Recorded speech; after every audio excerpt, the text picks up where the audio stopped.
मुख्यमंत्री योगी आदित्यनाथ ने शुक्रवार को कैराना लोकसभा क्षेत्र में आयोजित जनसभा को संबोधित करते हुए भाजपा सरकार की उपलब्धियों को गिनाते हुए सपा, बसपा और कांग्रेस पर जमकर हमला बोला। योगी ने कहा कि भाजपा सरकार ने निजी नलकूप किसानों को फ्री में बिजली मुहैया कराई है। बेटी के जन्म से लेकर वैवाहिक जीवन तक की योजना हमने बनाई है। पहले केवल 2-3 जिलों के लोग ही सरकारी भर्तियों में शामिल होते थे। पहले माफिया सिर चढ़कर बोलते थे, अब दंगा करने वाले दंगा करना भूल गए हैं।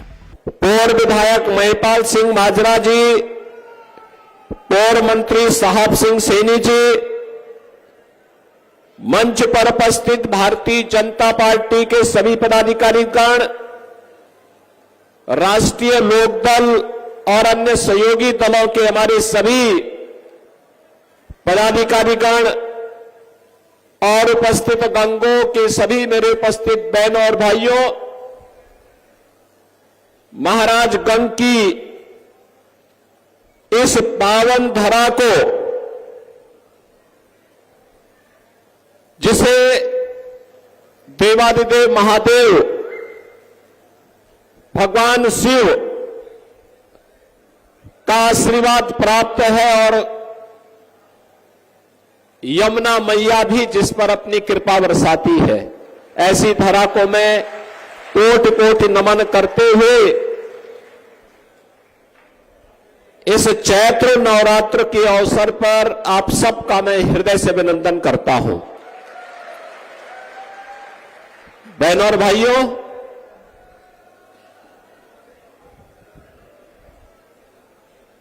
सभी देवी देवताओं का नवरात्रि के अवसर पर मां शाकंभरी और बाला त्रिपुर सुंदरी के इस धाम में आगमन होता है, यहां देवी के दर्शन करने के लिए।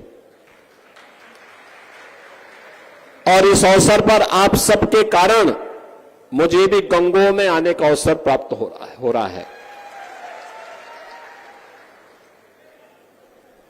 आज मुझे बहुत अच्छा लगता है जब मैं सहारनपुर आता हूं तो सहारनपुर में अब विकास हो रहा है। अब दंगा नहीं है,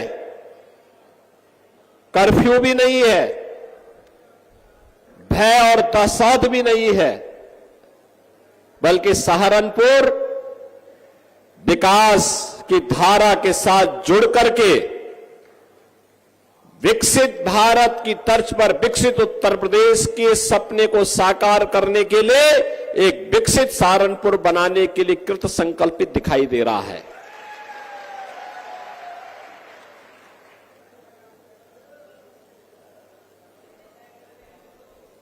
दिल्ली शामली सहारनपुर का जो हाईवे है या दिल्ली से देहरादून के बीच ग्रीनफील्ड एक्सप्रेस हाईवे का जो निर्माण हो रहा है, वह इस विकास की धुरी बनने जा रही है। बहनों और भाइयों, क्या नहीं था हमारे इस सहारनपुर में? मां गंगा और मां यमुना की कृपा थी, असीम कृपा। दुनिया की सबसे उर्वरा भूमि, यहां का मेहनती किसान, जिन अन्नदाता किसान और जिन यहां के हस्तशिल्पी और कारीगरों की कारीगरी के सामने दुनिया फेल थी। जिन अन्नदाता किसानों को स्वतंत्र भारत में पहली बार सम्मान देने का काम किया था, इसी माटी के लाल किसानों के मसीहा चौधरी चरण सिंह जी ने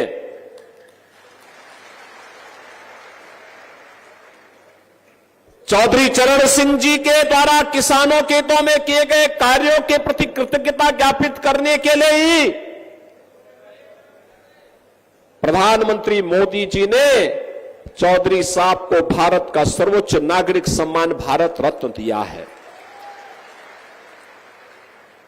बहनों और भाइयों, इन मेहनतकश किसानों, श्रमिकों, कारीगरों, हस्तशिल्पियों के सामने दुनिया फेल थी, उन लोगों को उपेक्षित छोड़ दिया गया था। सपा हो, बसपा हो, कांग्रेस हो, इन सरकारों की दंगा पॉलिसी के शिकार हो गए थे। यहां का विकास बाधित हो गया था।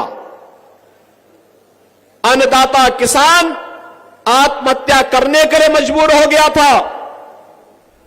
नौजवान पलायन करने के लिए मजबूर हो गया था। बेटियां सुरक्षित नहीं थी, व्यापारी सुरक्षित नहीं था, और जातीय खेमों में बांट करके लोगों ने सामाजिक ताने बाने को छिन्न भिन्न करने का काम किया था। और दुष्परिणाम क्या हुआ? कभी देश गुलाम हुआ, कभी हमारे ऐतिहासिक पृष्ठभूमि से जुड़े हुए आस्था के केंद्र तोड़े गए, कभी कावड़ यात्रा पे रोक लगाई गई, कभी सिख विरोधी दंगे होते हैं। कहीं पर किसी भी प्रकार की कोई व्यक्ति अपने आप को यानी सुरक्षित महसूस तो नहीं करता था। और जिस सहारनपुर में असीम संभावना थी, प्रकृति और परमात्मा की सीम कृपा थी कि वह शिक्षा के केंद्र के रूप में काशी की तर्ज पर विकसित हो, उसको मजहबी उन्माद और फतवों का शहर बना करके रख दिया गया। यह है देश के खिलाफ साजिश करने वालों की करतूत। ये लोग किस प्रकार की करतूत करते थे? जिसमें संभावना थी अन्नदाता किसानों को के माध्यम से देश को दुनिया की एक ताकत बनाने की, जिन हस्तशिल्पी और कारीगरों में ताकत थी कि दुनिया का सबसे अच्छा कारीगरी दिखा करके वे भारत का नाम दुनिया के सामने करें, जिन नौजवानों के अंदर एक जज्बा था कि वह जीवन के प्रत्येक क्षेत्र में नेतृत्व दे सकते हैं, जिन व्यापारियों में ये हौसला था कि दुनिया को अपने में समेट सकते हैं, इन सभी को एक एक करके दरकिनार करके मजहबी उन्माद का केंद्र सहारनपुर को बना दिया गया। और बहनों और भाइयों, गंगो भी उससे वंचित नहीं था। मुझे याद है 2016 में जब सिख विरोधी दंगे हुए थे यहां पर, आपने देखा नहीं इससे पहले क्या होता था, किस प्रकार की अराजकता फैलती थी। जब कावड़ यात्रा में बैन लगता था तब तो कोई जातिवादी संगठन नहीं आता था, सबके मुंह सिल लिए जाते थे, क्योंकि तब की सरकारें जिन गुंड और माफियाओं के ऊपर संरक्षण देती थी, जिन मजहबी ताकतों के सारे पर कार्य करती थी, जिनके सामने घुटना टेक करके उस समय कार्य करती थी, वे लोग कभी भी इस प्रकार की चीजों को स्वीकार नहीं कर सकते थे। और बहनों और भाइयों, परिणाम क्या रहा? परिणाम क्या रहा? जिस बेटी को अपने मां बाप के संरक्षण में अच्छी शिक्षा प्राप्त होनी चाहिए थी, बेटी तो जब शादी योग्य होती है तभी ससुराल जाती है, नहीं तो मां बाप के संरक्षण में अच्छी पढ़ाई करती है। उस बेटी को असमय हॉस्टल में या दूर रिश्तेदार के घर में डर के मारे मां बाप की भेज देते थे। बहनों और भाइयों, यह स्थिति लगातार पैदा करने का प्रयास हुआ। व्यापारी भी असुरक्षित था, व्यापार नहीं कर पाता था, प्लान करता था, किसान को उसकी उपज का दाम नहीं मिलता था, अराजकता का तांडव था। जब कुछ नहीं हो पाया इन लोगों से विकास का कार्य, पहले से बंद चल रही चीनी मिलों को ही बंद करके बेचना प्रारंभ कर दिया। यही तो होता था सपा बसपा और कांग्रेस के समय। और आपने पिछले 10 वर्ष में मोदी जी के नेतृत्व में बदलते हुए नए भारत को देखा है। ये नया भारत, दुनिया के अंदर भारत का सम्मान बढ़ा है। सीमाएं सुरक्षित हुई हैं, आतंकवाद नक्सलवाद समाप्त हुआ है, विकास के बड़े बड़े कार्य हो रहे हैं, highway, railway, metro, university, medical college, engineering संस्थान, ये सभी कार्य हो रहे हैं। और गरीब कल्याणकारी योजनाओं की तो कोई सानी ही नहीं। क्या मोदी जी ने योजनाओं का लाभ देते समय किसी की जाति देखी थी क्या? 80 करोड़ लोगों को पिछले 4 वर्ष में फ्री राशन मिल रहा है।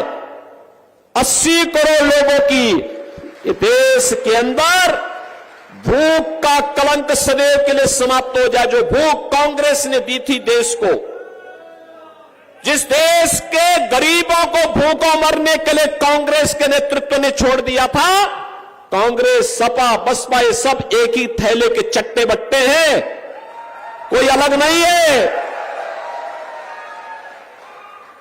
ये वोटों के सौदागर हैं, चुनाव के समय दिखेंगे, बाकी संकट के समय सब गायब हो जाएंगे, गायब हो जाएंगे, किसी का आता पता नहीं होता है।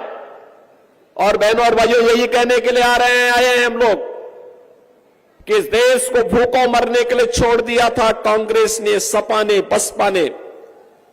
देश को 80 करोड़ लोगों को फ्री में राशन मोदी जी के नेतृत्व में मिल रहा है, अगले 5 वर्ष तक निरंतर मिलेगा। कोरोना में दुनिया उभर नहीं पाई अभी तक, लेकिन भारत में कोई संकट कोरोना का नहीं। 60 करोड़ गरीबों को देश के अंदर 5 लाख रुपए की स्वास्थ्य बीमा का कवर। कोई गरीब इससे पहले बीमार होता था, लगता था परिवार अब तबाह हो जाएगा, लेकिन बहनों और भाइयों, आज आपके पास एक गारंटी है। अगर कोई दुर्भाग्य से बीमार हुआ तो कह सकता है 5 लाख रुपए की स्वास्थ्य बीमा का कवर मेरे पास है, मैं उपचार कराऊंगा। और अगर उसके पास वह भी नहीं बन पाया है तो मेरे पास तो कोई भी विधायक, ये कीरत सिंह हो या मुकेश चौधरी हो या स्वयं प्रदीप चौधरी हो, ये कोई भी अगर मुझे पत्र लिख देता है या कोई पीड़ित भी पत्र लिख देता है, मैं बीमार हूं, मेरा आयुष्मान कार्ड नहीं बन पाया, मुझे पैसे की आवश्यकता है, मैं लखनऊ से तुरंत पैसा भेजता हूं उसके खाते में। क्योंकि ये जाति के नाम पर देखने वालों के लिए, वोट बैंक के सौदागरों के लिए वो उसकी जाति हो सकती होगी, लेकिन बहनों और भाइयों, मेरे लिए वो प्रदेश का मतदाता है, प्रदेश का नागरिक है, उसके हितों का संरक्षण करना मेरा दायित्व है और उसको हर प्रकार की सुरक्षा देना, उसकी समृद्धि के लिए कार्य करना मेरा दायित्व है। और हम बिना किसी संकोच के उसको पैसा पहुंचाते हैं। हमने कभी प्रोपेगेंडा नहीं किया, कभी नहीं किया। ये जितने हमारे जनप्रतिनिधि हैं, जो भी मुझे लिखता है, हम उसको तत्काल पैसा भेजते हैं, क्योंकि हमारा नागरिक है, उसको अधिकार है, स्वस्थ जीवन जीने का उसका अधिकार है। और मोदी जी ने आयुष्मान भारत के अंदर देश के 60 करोड़ लोगों को अधिकार दिया।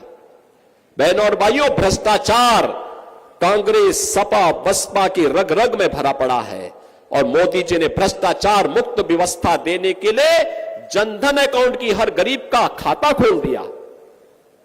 यही परेशानी है इन लोगों को कि मोदी जी ने क्यों खोल दिया, क्योंकि अब तो गरीब का पैसा सीधे उसके अकाउंट में जा रहा है। इनको परेशानी है। 12 करोड़ अन्नदाता किसान को प्रधानमंत्री किसान सम्मान निधि का लाभ मिल गया। अनुमान करिए, 12 करोड़ किसान 6,000 रुपए सालाना प्राप्त कर रहा है। बहनों और भाइयों, 12 करोड़ गरीबों के घर में शौचालय बन गए। 10 करोड़ गरीबों को उज्ज्वला योजना का फ्री में सिलेंडर मिल गया। और हमने कहा मोदी जी फ्री में कनेक्शन दे रहे हैं तो दाल बिना तड़के का ठीक नहीं, उसको हमने कहा कि दीपावली और होली में फ्री में सिलेंडर भी देंगे। हम दे रहे हैं। और तो और मोदी जी ने प्रधानमंत्री कृषि सिंचाई योजना बनाई। हमने कहा निजी नलकूप धारक किसानों को फ्री में हम बिजली उपलब्ध करवाएंगे, और बहनों और भाइयों वह भी हमने करके दिखाया। 1500 करोड़ रुपए पिछले वर्ष मैंने दिया था और 2700 करोड़ रुपए इस बार के बजट में भी हमने दिया है। पीएम विश्वकर्मा योजना हो या वन डिस्ट्रिक्ट वन प्रोडक्ट की योजना, हर एक में व्यवस्था दी। बेटी के जन्म लेने से लेकर के बेटी के शादी ब्याह तक की योजना हमने दी है। बेटी जन्म लेगी, मुख्यमंत्री कन्या सुमंगला योजना, स्नातक तक की पढ़ाई की सुविधा दे रही है। और बेटी शादी ब्याह के योग्य होगी, 51,000 रुपए की राशि उस बेटी की शादी के लिए मुख्यमंत्री सामूहिक विवाह योजना के अंतर्गत उस बेटी के लिए यह भी हम लोग उपलब्ध करवा रहे हैं। नौजवान के लिए पीएम स्टैंड अप की योजना है, स्टार्टअप की योजना है, पीएम मुद्रा की योजना है।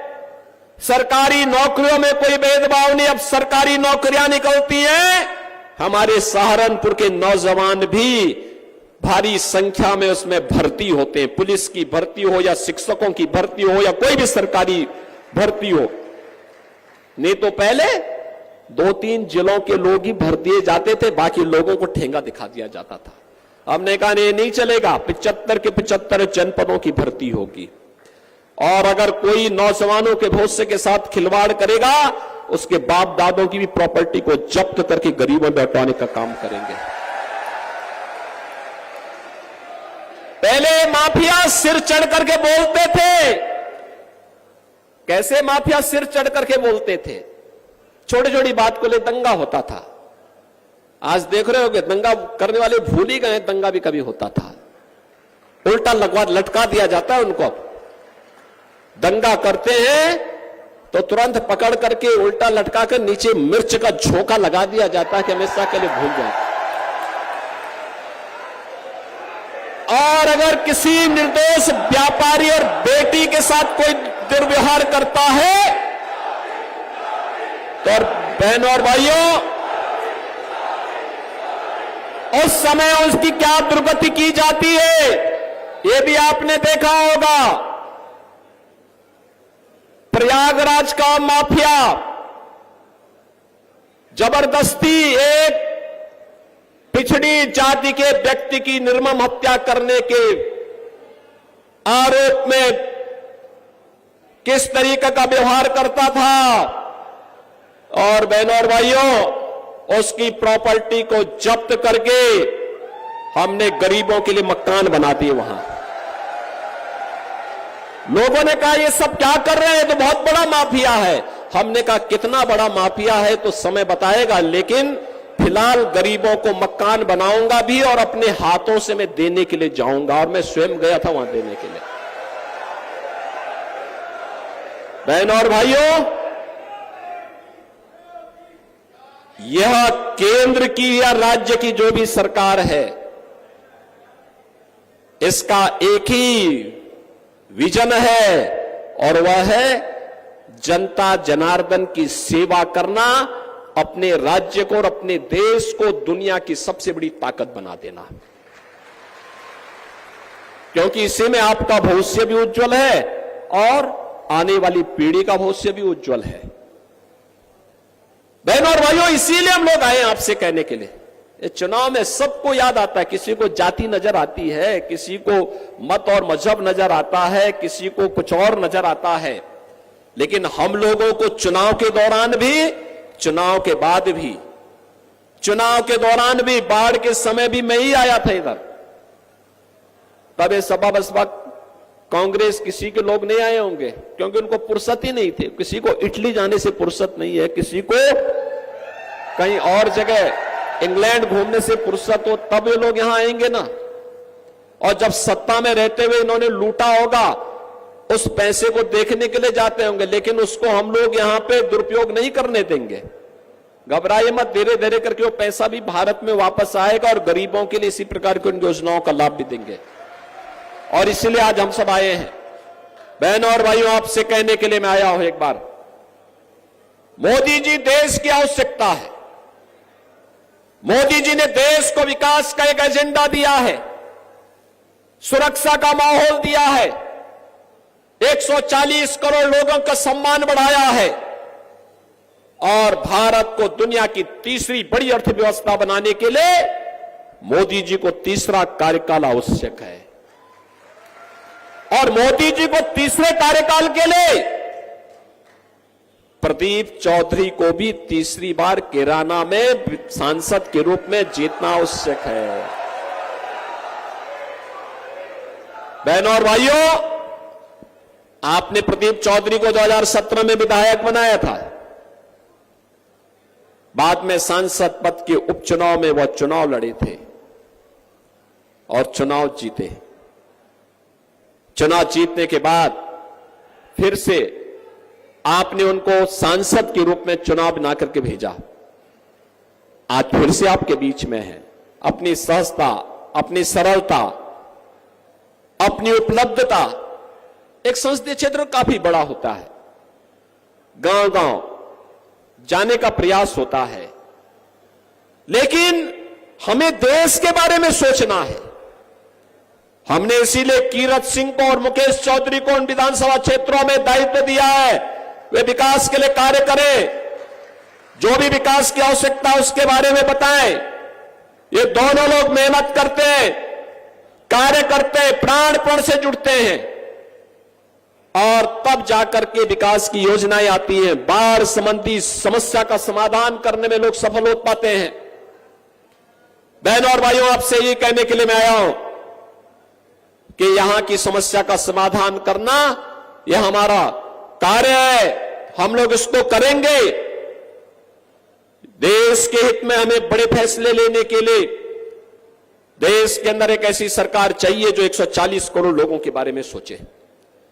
और इसीलिए कहा जा रहा है ये चुनाव फैमिली फर्स्ट बनाम नेशन फर्स्ट का चुनाव है। कुछ लोगों के लिए अपना परिवार महत्वपूर्ण हो जाता है, वे उससे बाहर नहीं सोच सकते।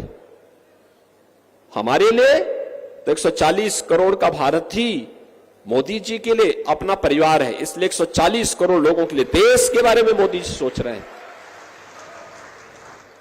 कुछ लोगों के लिए जाति के नाम पर लोग आएंगे, लेकिन जब जाति पे संकट आएगा ये सब गायब हो जाएंगे, तब इनको ये नहीं दिखाई देगा।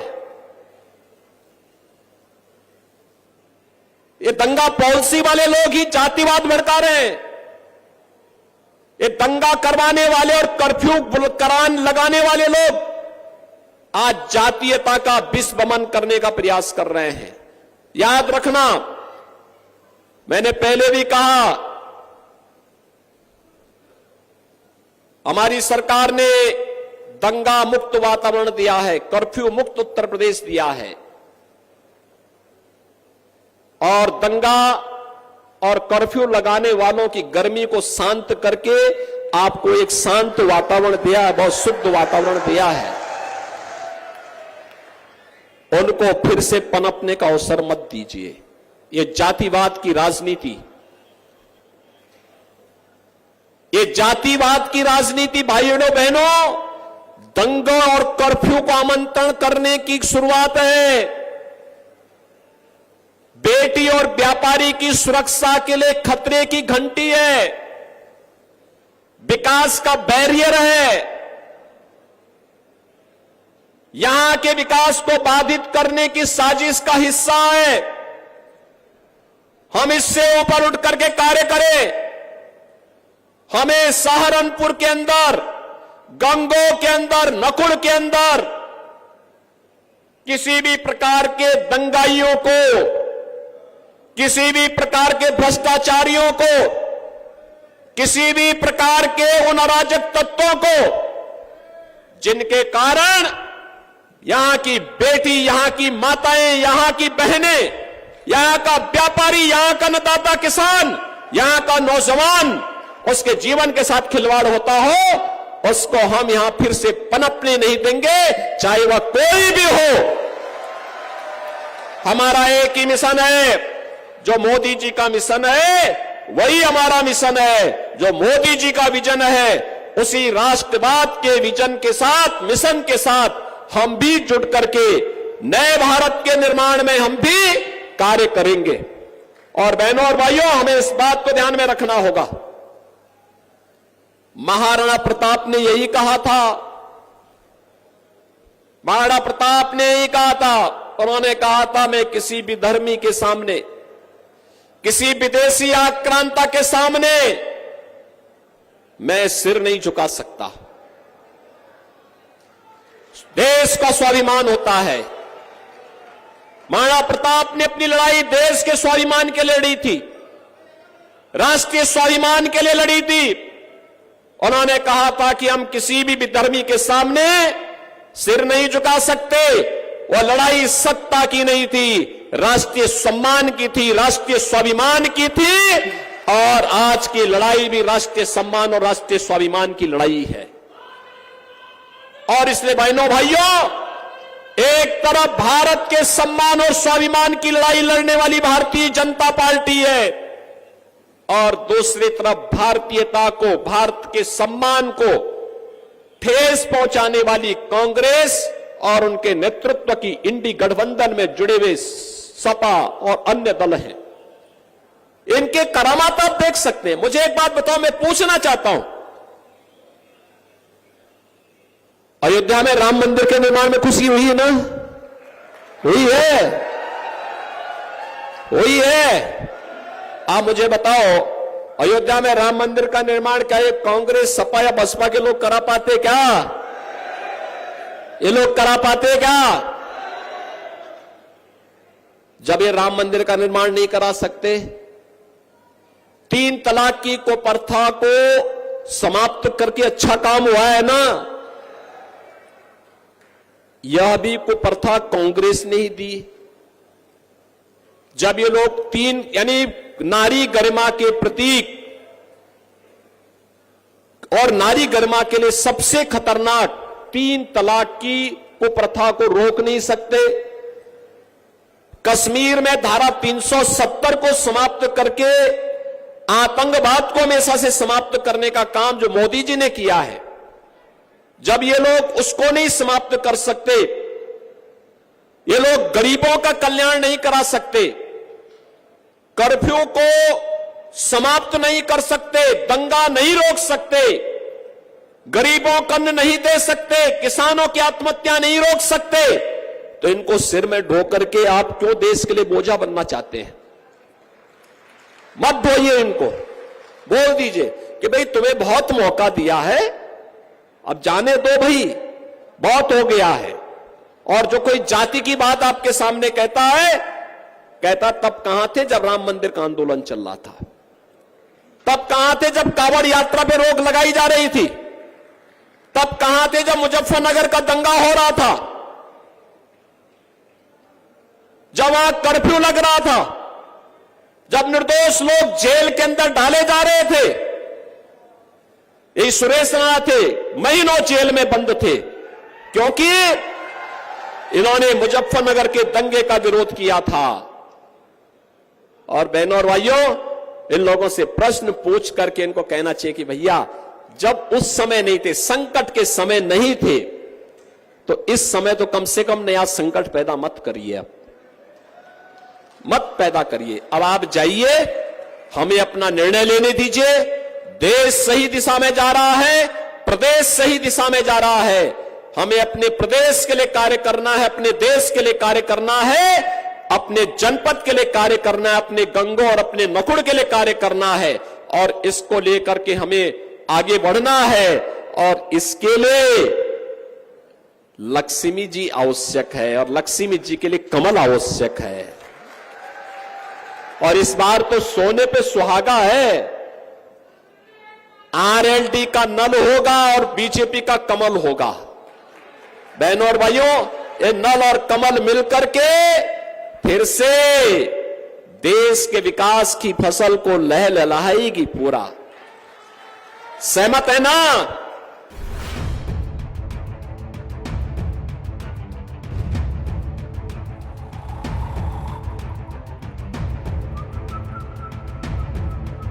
और बड़ी खबर का असली एड्रेस है खबरनामा। इसलिए हर न्यूज अपडेट के लिए सब्सक्राइब करें और फॉलो करें खबरनामा। और इस वीडियो के लाइक बटन को प्रेस कर इस वीडियो पर कमेंट के जरिए अपनी राय देना ना भूलें।